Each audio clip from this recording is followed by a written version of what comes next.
This is Sportscentre. Hey, Marissa, we're going to start with some huge NFL contract news this morning, as James Cook has signed his extension with the Buffalo Bills. Cook signs a 4-year deal for $48 million, with $30 million guaranteed. It's the most guaranteed money for a running back in the last 5 years. As we told you yesterday, Cook ended his hold-in with the Bills, as he participated in practice yesterday. And I even suggested that maybe a contract could be coming. And here we are a day later. I mean, do I want to take the credit, or should I give it to my producer? Ooh, tough. Now, Brandon Beane and their organization pride themselves on drafting well, and then signing those players to keep them in Buffalo. And Cook is another example of an offseason filled with that. As this offseason, they've re-signed Cook, Josh Allen, Christian Benford, Greg Russo, Terrell Bernard, and Khalil Shakir. That's the core of what could be a championship team. And for a team with Super Bowl aspirations, getting Cook inked was crucial. They currently have the shortest odds to win the Super Bowl on FanDuel at plus 700, tied with the Ravens and Eagles, with KC right there as well at 8-1. Now, Cook had just under 1,300 total yards last season, and his 16 rushing touchdowns was tied for the most in the NFL. Now, the overall value of the deal is tied with Josh Jacobs for most in the NFL, but when it comes to AAV, the $12 million Cook is earning ties for 6th,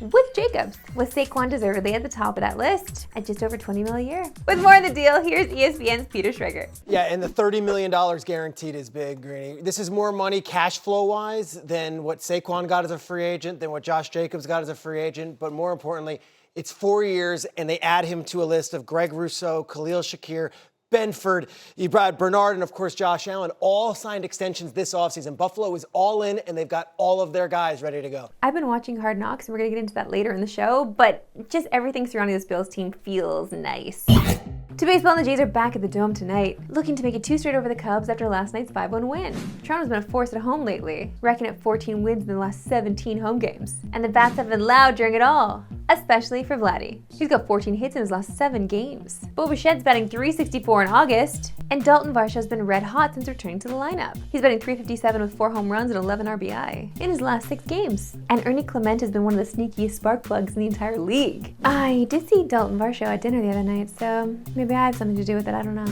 On the mound tonight against Chicago, it's Kevin Gausman for the Jays, who's coming off a strong outing in the thin air of Coors Field. And he's racked up 23 Ks over his last 3 starts. His job tonight, get ahead of a Cubs lineup that has been average at best, winning just 4 of their last 10 games. The big storyline of Chicago is rookie phenom Cade Horton. He hasn't allowed a run in his last 21.5 innings. That's over 3 starts without a single guy crossing the plate. He's got a 3.18 ERA in his first big league season, and his fastball-slider combo has been giving hitters nightmares of late. Tonight's all about the Jays' red-hot offense going up against one of the better young arms in baseball. FanDuel currently has Toronto as favorites at minus 132 on the money line, and with Gausman and Horton on the mound, we're looking at that under 8.5. 10 our favorite segment on yours that we love sports today. Why we love sports today. And we all know NFL training camp can be intense. The heat of the summer mixed with full padded practice can be a lot, especially when you're 6'4", 350 pounds, like Bucks D-tackle Vita Vea. So when you're that big and under that kind of heat, it would make sense that you shotgun a Gatorade. Bobby, let me shotgun one. You got a key on you?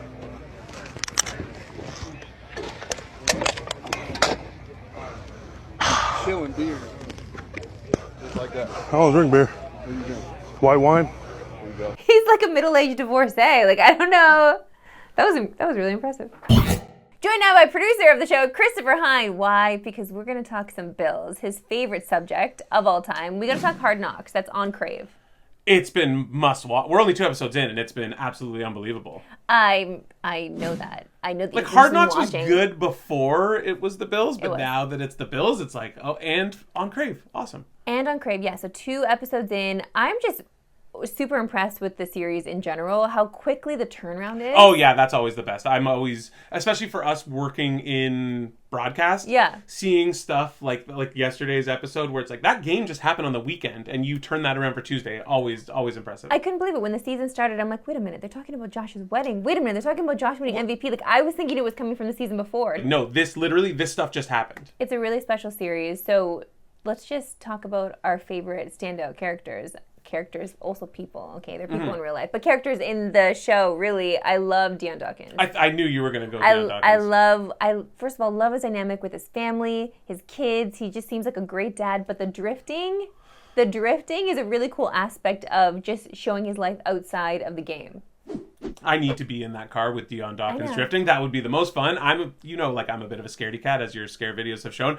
I would lose my mind. But the fact that he's bringing his kids in there is like, oh, this must be safe. No, it's fun. But I agree. I love Dion Dawkins. Yeah. He's been he's a friend of the show. I think we can say, like, we've both interviewed him. Great guy, and he was always going to be a big character on Hard Knocks, and we're really seeing how cool he is. Absolutely. Now, I know Chris's favorite already. I want to say, honestly, from episode 2, Buffalo Joe is like a huge Joe Andreessen. He's a local hero. I love his storyline. It's awesome. But, like, come on, it's got to be Josh Allen. He's a quarterback. He's a golden retriever disguised as a quarterback, and we're kind of seeing that personified. And like, I don't know. How could you not love Josh Allen? Josh Allen on so many levels. Is Josh Allen as a leader? Is Josh Allen as a great teammate? Just seems like a good dude. Guys that want to always impress him. They live and die for their quarterback, but also how good he is with fans constantly. He's always chatting with them. I mean, people can say it's just for the cameras. It's not. Like, that's the kind of guy that he is. Talking about his family life, talking about his work life, knowing that he loves the game so much that the training camp, which is grueling, is one of his favorite parts of playing the game. That's exciting. I love the inside look into this entire world. I really encourage you to watch Hard Knocks. Even if you're not a football fan, like Chris was saying, you talk about it, you sit and watch it with your wife. Yeah, like, it's a good reality show. Like, it's outside of, and we're getting to the drama too. Like, now moving forward, like, when characters you start to really like might get cut, that can get kind of emotional, and it's kind of sad, and they take you into the room. So, like, streaming weekly on Crave.